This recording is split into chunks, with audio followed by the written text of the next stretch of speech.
ज्ञान गंगा विद्यालय हिंदी माध्यम कक्षा 11 विषय एसपी, जिसमें आज हम चौथा चैप्टर आवेदन पत्र पढ़ेंगे। आवेदन पत्र जो है वह कंपनी का संविधान प्रस्तुत करता है। आवेदन पत्र कंपनी का एक मूलभूत दस्तावेज होता है जो कंपनी का कार्यक्षेत्र निश्चित किया जाता है। उसमें कुछ नियम कानून बनाए होते हैं, उसके अंतर्गत कंपनी अपना कार्य करती है। तो चलिए विद्यार्थी मित्रों, इस पाठ को आज हम पढ़ते हैं। कंपनी कानून 2013 के अंतर्गत प्रत्येक प्रकार की कंपनी का पंजीकरण करवाना अनिवार्य है। कंपनी का पंजीयन कराते समय आवेदन पत्र और नियमन पत्र प्रस्तुत करने पड़ते हैं और पंजीयन करवाना पड़ता है। आवेदन पत्र कंपनी का मूलभूत एवं महत्वपूर्ण दस्तावेज है। यह एक ऐसा आधारभूत दस्तावेज है जिसके आधार पर कंपनी का कार्यक्षेत्र और त्राहित पक्ष के साथ में के संबंध निश्चित होते हैं। आवेदन पत्र कंपनी का संविधान प्रस्तुत करता है, जिसमें नाम, पूंजी, उत्तरदायित्व, उद्देश्य आदि दर्शाए जाते हैं। सही मायने में तो आवेदन पत्र का क्या अर्थ होता है ये आपको बताना है। आवेदन पत्र का अर्थ: आवेदन पत्र कंपनी का मूलभूत दस्तावेज होता है जो कंपनी का कार्यक्षेत्र निश्चित करता है। आवेदन पत्र का उद्देश्य अंशधारकों, लेनदारों और कंपनी के साथ संबंधित पक्षकारों को कंपनी के उद्देश्य विषयक जानकारी प्रदान करता है। आवेदन पत्र कंपनी का एक अति महत्वपूर्ण दस्तावेज है जिसमें अमुक निश्चित नामधारक, किसी निश्चित राज्य में अमुक अंश पूंजी धारण करने वाली, सदस्यों की सीमित दायित्व वाली और निश्चित उद्देश्य के लिए इसमें हस्ताक्षर करने वालों के द्वारा यह कंपनी स्थापित की जाती है। यानी इस आवेदन पत्र में जो भी निश्चित नामधारक व्यक्ति जो हो या निश्चित राज्य में या कुछ लोग, विशेष लोग हों जो अंश पूंजी धारण करने वाले लोग हों, इन सभी सदस्यों की सीमित दायित्व और निश्चित उद्देश्य होता है और उनका ये आवेदन पत्र में हस्ताक्षर होता है। इस प्रकार के द्वारा कंपनी की स्थापना की जाती है। परिभाषा: आवेदन पत्र अर्थात कंपनी कानून 2013 अर्थात पूर्व के कंपनी अधिनियम के अनुसार रचित अथवा समय समय की व्यवस्थाओं के अधीन किए परिवर्तन के अनुसार का आवेदन पत्र। लॉर्ड केन्स के अनुसार आवेदन पत्र यह कंपनी का संविधान है जो कानूनों के अधीन स्थापित कंपनी के अधिकारियों की मर्यादा दर्शाता है। आइए अब हम लोग देखते हैं आवेदन पत्र की विशेषताएं। आवेदन पत्र का उद्देश्य अंशधारकों, लेनदारों और आम जनता को कंपनी के उद्देश्य के विषय में जानकारी प्रदान करता है। उपयुक्त व्याख्या और अर्थ के आधार पर आवेदन पत्र की विशेषताएं निम्नलिखित हैं, जिसमें पहला है आवेदन पत्र यह कंपनी का मूलभूत दस्तावेज है। दूसरा, आवेदन पत्र कंपनी के उद्देश्य दर्शाता है। यह बाह्य पक्षकारों के लिए उपयोगी है। आवेदन पत्र कंपनी के अस्तित्व विषयक और उसके रजिस्टर्ड ऑफिस के विषय में जानकारी देता है। आवेदन पत्र में परिवर्तन करना अत्यंत मुश्किल होता है। आवेदन पत्र कंपनी का संविधान दर्शाता है। नए कंपनी कानून 2013 के अनुसार कंपनी के प्रकार के अनुसार आवेदन पत्र तैयार करना चाहिए। यह आवेदन पत्र तैयार करने के लिए कंपनी कानून 2013 शेड्यूल 1 के अनुसार कंपनी के विविध प्रकार के अनुसार टेबल दर्शाया है जो लागू पड़ते हैं। यहाँ पर कंपनी के प्रकार हैं और उनके अनुसार आवेदन पत्र का टेबल यहाँ पर है। यानी कि शेयर पूंजी से सीमित कंपनी अगर है तो टेबल ए के अनुसार उसका कार्य चलेगा। और दूसरा है जामीनी से सीमित जिम्मेदारी वाली कंपनी जिसकी शेयर पूंजी नहीं है, वो टेबल बी के अनुसार कार्य करेगी। जामीनी से सीमित जिम्मेदारी वाली कंपनी जिसने शेयर प्रकाशित किए हों, वो टेबल सी के अनुसार। असीमित जिम्मेदारी वाली कंपनी जिसकी शेयर पूंजी नहीं होती है, वो टेबल डी के अनुसार। असीमित जिम्मेदारी वाली कंपनी जिसकी शेयर पूंजी होती है वह टेबल ई के अनुसार आवेदन पत्र का टेबल रखता है। इस तरीके से अब आगे आवेदन पत्र कंपनी के कानून के table A B C D के प्रावधान के अनुसार छापा हुआ योग्य पैराग्राफ के में अनुक्रम नंबर के साथ होना चाहिए। यह सदस्यों ने उसमें जो भी सदस्य हों वो साक्षी के समक्ष हस्ताक्षर किए होने चाहिए। आवेदन पत्र के प्रावधान कंपनी कानून 2013 के विरुद्ध नहीं होने चाहिए। आवेदन पत्र की कोई भी कलम यदि कंपनी अधिनियम के विरुद्ध हो तो वह रद्द हो जाती है, अमान्य हो जाती है। इसी तरह संचालक मंडल के द्वारा या अंशधारकों की सामान्य सभा में कंपनी कानून के विरुद्ध कोई प्रस्ताव पारित किया या अनुबंध किया जाए तो वह भी रद्द माना जाता है। अब आगे हम लोग देखते हैं आवेदन पत्र का महत्व। कंपनी अधिनियम के अनुसार प्रत्येक कंपनी के लिए आवेदन पत्र पंजीकरण करवाना अनिवार्य होता है। इसमें कंपनी से संबंधित मूलभूत विवरण दर्शाया जाता है जो निम्नलिखित अलग अलग पक्षकारों के लिए महत्वपूर्ण है। जिसमें पहला है कंपनी की दृष्टि से। कंपनी के लिए यह एक मुख्य दस्तावेज है।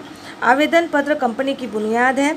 आवेदन पत्र कंपनी का संविधान और कार्यक्षेत्र दर्शाता है, जिसमें कंपनी का नाम, उद्देश्य, पूंजी, उत्तरदायित्व, रजिस्टर्ड ऑफिस में किस राज्य में होगी आदि दर्शाता है।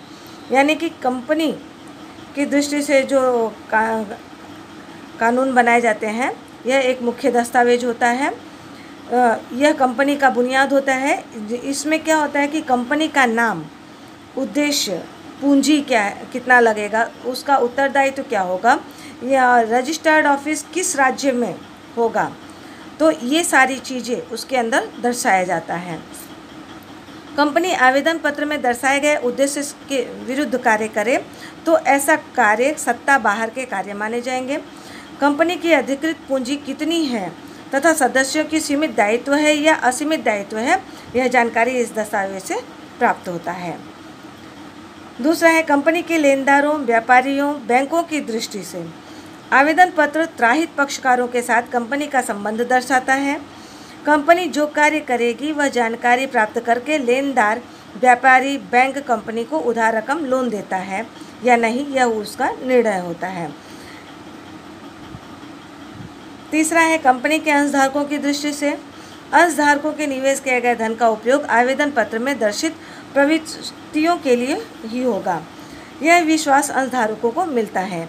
यानी कंपनी जो अंशधारकों का पैसा लिया गया है वह कंपनी को आगे बढ़ाने के लिए ही उसका उपयोग किया जाएगा, इस तरीके का विश्वास दिलाया जाता है जो उसके अंशधारक होते हैं। यदि उपयुक्त अनुसार कंपनी कार्य न करे तो अंशधारक उसके विरुद्ध अदालत में दावा कर सकते हैं। अंशधारकों का दायित्व उनके द्वारा खरीदे अंश के दार्शनिक मूल्य तक सीमित रहेगा, जिससे अंशधारकों में विश्वास पैदा होता है। आम जनता की दृष्टि से समाज में कोई भी व्यक्ति कंपनी में धन निवेश करने के लिए प्राथमिक जानकारी आवेदन पत्र से प्राप्त करता है तथा उसकी प्रमाणित नकल प्राप्त कर सकता है। यानी समाज में कोई भी व्यक्ति अगर धन पूंजी अपना लगाना चाहता है तो सबसे पहली जानकारी उसकी आवेदन पत्र से ही उसको प्राप्त हो जाती है और वह उसका जेरॉक्स निकलवा कर रख सकता है। आवेदन पत्र की कलमें, जिसमें आवेदन पत्र की कुछ निम्नलिखित कलमें होती हैं, जिसमें पहला है नाम की कलम, दूसरा है रजिस्टर्ड ऑफिस की कलम, तीसरा उद्देश्य की कलम, चौथा उत्तरदायित्व की कलम, पांचवा पूंजी की कलम और छठा है स्थापना की कलम। जिसमें पहला है नाम की कलम। तो सूचित कंपनी का नाम आवेदन पत्र में लिखना आवश्यक है। कोई भी कंपनी नाम बिना की नहीं होती। कंपनी का कृत्रिम व्यक्तित्व होने के कारण उसका नाम होना आवश्यक होता है। स्थापक जो नाम पसंद करके रखता है वह रख सकता है। इस संबंध में निम्नलिखित प्रावधानों का पालन करके कंपनी अपना नाम पसंद कर सकती है। पहला है आवेदन पत्र में सूचित नाम अस्तित्व वाली कंपनी का या उसके जैसा नहीं होना चाहिए। यानी एक जैसा नाम की 2-3 कंपनियां नहीं हो सकती हैं, तो किसी दूसरी कंपनी का नाम ये नहीं रख सकते ऐसा। दूसरा है ऐसा नाम अनिच्छनीय या आपत्तिजनक नहीं होना चाहिए। ऐसा सूचित नाम कानूनी दृष्टि से अनुचित नहीं होना चाहिए। तीसरा, कंपनी का नाम ऐसा नहीं होना चाहिए जिसमें राज्य सरकार या केंद्र सरकार या अन्य स्थानीय स्वराज्य की संस्थाओं से जुड़ा हो, ऐसा आभास प्रस्तुत करे अथवा राज्य सरकार या केंद्र सरकार द्वारा स्थापित कंपनी होने का भ्रम पैदा करे। ऐसा नाम नहीं होना चाहिए जैसे कि राष्ट्रपति, राष्ट्रपिता, प्रधानमंत्री, मुख्यमंत्री, राज्यपाल आदि इस तरीके का नाम भी नहीं होना चाहिए। प्रत्येक सार्वजनिक कंपनी के नाम के अंत में लिमिटेड शब्द लिखा जाता है और निजी कंपनी के नाम के अंत में प्राइवेट लिमिटेड लिखा जाता है। अगला 5वां है कला विज्ञान, संशोधन, सामाजिक कल्याण, धर्मदान आदि के लिए स्थापित कंपनी का उद्देश्य लाभ प्राप्त करना नहीं है। ऐसी कंपनियां लाभ प्राप्त करने पर भी डिविडेंड का वितरण नहीं करें तो उन्हें लिमिटेड या प्राइवेट लिमिटेड शब्द लिखने से मुक्ति मिलती है। अगला है रजिस्टर्ड ऑफिस की कलम। प्रत्येक कंपनी आवेदन पत्र तैयार करते समय कंपनी की रजिस्टर्ड ऑफिस किस राज्य में कहाँ होगी यह दर्शाना आवश्यक होता है। कंपनी की स्थापना के 15 दिनों में उसकी रजिस्टर्ड ऑफिस होनी चाहिए जो कंपनी से संबंधित तथा कंपनी को लिखे हुए पत्र व्यवहार या नोटिस प्राप्त कर सके उसे स्वीकृति प्रदान कर सके। कंपनी से संबंधित समस्त पत्र व्यवहार रजिस्टर्ड ऑफिस से भेजे जाते हैं।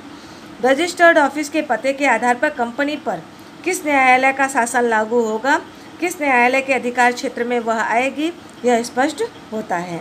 कंपनी के सदस्य या अन्य प्रकार के जो पक्षकार होते हैं वो जो निजी रूप से दस्तावेजों की जांच करना चाहते हों या अतिरिक्त सूचना प्राप्त करना चाहते हों वो रजिस्टर्ड ऑफिस से संपर्क कर सकते हैं। वहाँ पर इस कंपनी के बारे में उनको पूरी जानकारी प्राप्त हो जाती है। तीसरा है ध्येय उद्देश्य की कलम। जो कंपनी अस्तित्व में आना चाहती हो उसे अपने उद्देश्य आवेदन पत्र में दर्शाना अनिवार्य होता है। संपूर्ण आवेदन पत्र में उद्देश्य की कलम सबसे महत्वपूर्ण कलम है। कंपनी के स्थापक क्या उद्देश्य रखना चाहते हैं उसके लिए वे स्वतंत्र हैं, किंतु इस कलम की मर्यादाएं निम्नलिखित होती हैं। कंपनी धारा के प्रावधानों के विरुद्ध कोई भी उद्देश्य नहीं होना चाहिए, यानी कंपनी जो भी नियम लागू की है उसके विरुद्ध नहीं होना चाहिए उसका उद्देश्य। कंपनी का उद्देश्य सार्वजनिक नीति या भारत के संविधान के विरुद्ध नहीं होना चाहिए। उद्देश्य सामान्य कानूनों के विरुद्ध नहीं होना चाहिए।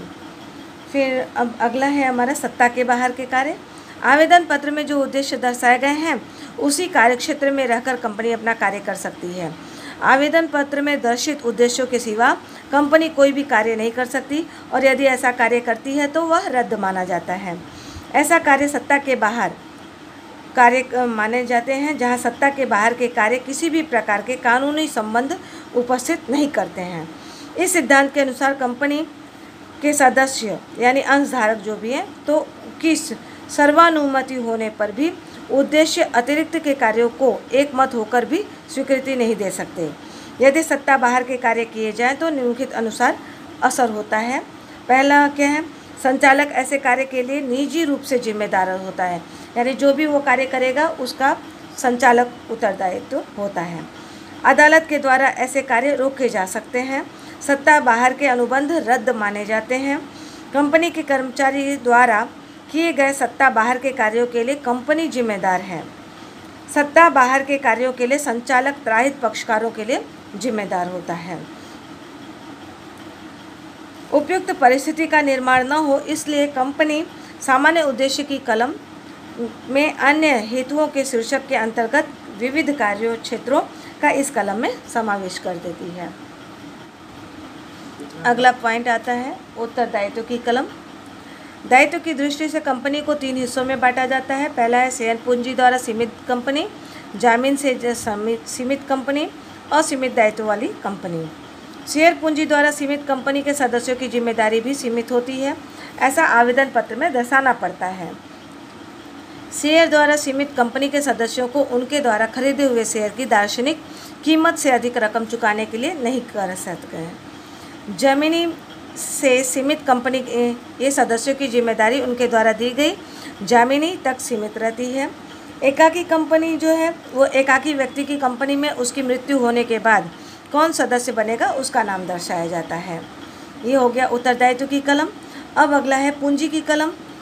सीमित कंपनी में पूंजी की कलम अनिवार्य है। शेयर पूंजी से सीमित कंपनी में शेयर पूंजी की रकम और वह कितने शेयर वितरित है, प्रति शेयर की रकम कितनी होगी, यह दर्शाना पड़ता है। जामीनी से जामीनी कंपनी में जब कंपनी बंद की जाए तब प्रत्येक सदस्यों ने कितनी जामीनी दी है, यह स्पष्ट दर्शाना पड़ता है। यदि कंपनी जामीनी से सीमित हो और शेयर पूंजी हो तो ऐसी कंपनी में 2 पूंजी की कलम आती है। पहला जामीनी से संबंधित, दूसरा अंश पूंजी से संबंधित। यदि एकाकी व्यक्ति की कंपनी हो तो पूंजी भरपाई करने वाले की मृत्यु के बाद कौन सदस्य बनेगा यह बताना पड़ता है। इसके बाद अगला है स्थापना की कलम। इस कलम को अभिदान की कलम, संयोजन की कलम या संघ की कलम या हस्ताक्षर की कलम के रूप में भी जाना जाता है।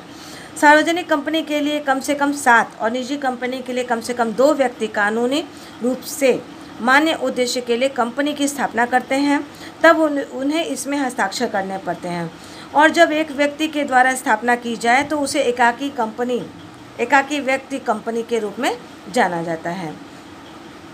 कंपनी के सदस्य कंपनी स्थापित करना चाहते हैं और उनके नाम के पहले जितने शेयर दर्शाए गए हैं उन्हें खरीदने की स्वीकृति दी है, ऐसा सूचित करके हस्ताक्षर करते हैं। हस्ताक्षर करने वाले सदस्यों का नाम, पता, व्यवसाय का विवरण दर्शाया जाता है।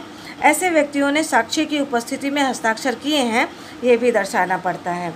ऐसे सदस्य हस्ताक्षर करने वाले सदस्यों के रूप में जाने जाते हैं। अगला है आवेदन पत्र में परिवर्तन। अगर आवेदन पत्र में हमें परिवर्तन करना है तो उसके लिए भी कुछ नियम बनाए गए हैं जो इस अनुसार है।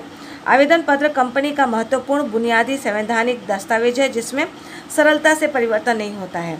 आवश्यकता के अनुसार आवेदन पत्र में कंपनी कानून के प्रावधानों का पालन करके मर्यादित प्रमाण में परिवर्तन किया जा सकता है, जिसमें जैसा है पहला, नाम की कलम में अगर परिवर्तन करना है तो कंपनी के नाम की कलम में परिवर्तन करने के लिए विशेष प्रस्ताव पारित करना पड़ता है और केंद्र सरकार की लिखित सहमति प्राप्त करनी पड़ती है। केंद्र सरकार की स्वीकृति मिलने के 15 दिन में कंपनी रजिस्ट्रार के यहाँ जानकारी देना पड़ता है। कंपनी रजिस्ट्रार के रजिस्टर में कंपनी का नया नाम पंजीकृत करवाना पड़ता है, किंतु कंपनी के नाम के अंत में निजी यानी प्राइवेट शब्द जोड़ा जाए या दूर किया जाए तो केंद्र सरकार की लिखित सहमति की आवश्यकता नहीं होती है। दूसरा है रजिस्टर्ड ऑफिस की कलम में अगर परिवर्तन करना है तो एक ही शहर में रजिस्टर्ड ऑफिस में परिवर्तन। रजिस्टर्ड ऑफिस को एक स्थान से दूसरे स्थान पर परिवर्तन किया जाए तब कंपनी प्रस्ताव पारित करके ऐसा परिवर्तन कर सकती है। कंपनी के नए पते की जानकारी रजिस्टर्ड को 15 दिनों में देनी पड़ती है। या फिर ये तो एक ही शहर में हो गया। अब एक शहर से दूसरे शहर में रजिस्टर्ड ऑफिस का अगर परिवर्तन करें तो कंपनी की रजिस्टर्ड ऑफिस एक शहर में से दूसरे शहर में स्थानांतरित करनी हो तो विशेष प्रकार के प्रस्ताव पारित करना पड़ता है। जब कंपनी की रजिस्टर्ड ऑफिस एक रजिस्ट्रार के अधिकृत कार्यक्षेत्र में से दूसरे रजिस्ट्रार के अधिकृत कार्यक्षेत्र में परिवर्तन हो तब प्रादेशिक डायरेक्टरी के पास से इसकी स्वीकृति लेनी पड़ती है। एक राज्य में से दूसरे राज्य में रजिस्टर्ड ऑफिस का परिवर्तन। कंपनी अपने रजिस्टर्ड ऑफिस का एक राज्य से दूसरे राज्य में निम्नलिखित शर्तों के अधीन परिवर्तन कर सकती है। इस प्रकार के परिवर्तन के लिए केंद्र सरकार की अनुमति प्राप्त करनी पड़ती है और बी, इस प्रकार के परिवर्तन के विषय में लेनदारों, डिवेंचर धारकों और अन्य संबंधित पक्षकारों का विरोध हो तो आवेदन कर सकते हैं। जिस राज्य में रजिस्टर्ड ऑफिस परिवर्तन करती हो उस राज्य के कंपनी रजिस्ट्रार को निवेदन करना पड़ता है और परिवर्तन हुआ नया पंजीकरण का प्रमाण पत्र प्राप्त करना पड़ता है।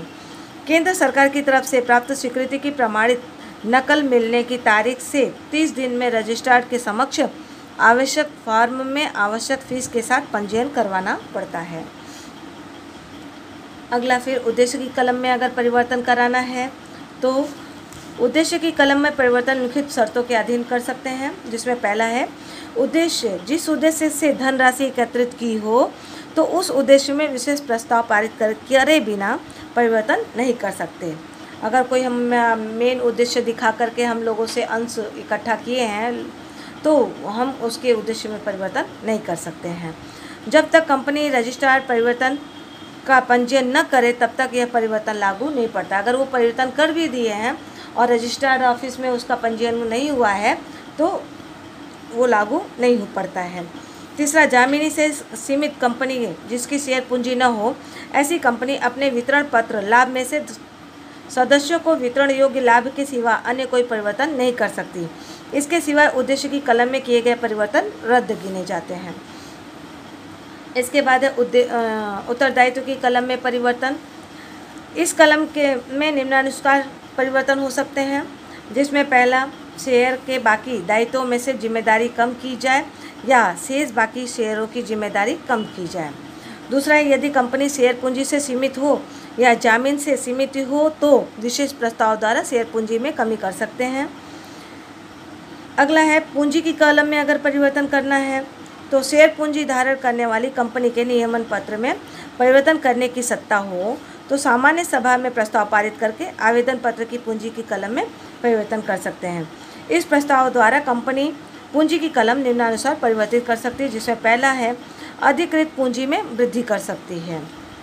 या शेयरों का एकत्रीकरण के द्वारा अधिक मूल्य के शेयरों में उसका रूपांतर कर अथवा कम मूल्य के शेयरों में उसका विभाजन कर सकती है। आवेदन पत्र में दर्शाए गए सभी शेयर या कुछ शेयर को कम मूल्य के शेयर में परिवर्तित कर सकती है। चौथा है, जो शेयर लेने के लिए कोई तैयार न हो तो उसे रद्द करके उतनी रकम का शेयर पूंजी की रकम में कमी की जा सकती है। शेयर पूंजी की सीमित कंपनी या जामीनी से सीमित कंपनी विशेष प्रस्ताव पारित करके शेयर पूंजी की कमी कर सकती है। इसके साथ ही कंपनी न्यायालय में आवेदन कर सकती है और न्यायालय द्वारा स्वीकृत होने के बाद यह पूंजी की कमी मान्य हो जाती है। विद्यार्थी मित्रों, इसी के साथ हमारा आज का ये चैप्टर समाप्त होता है।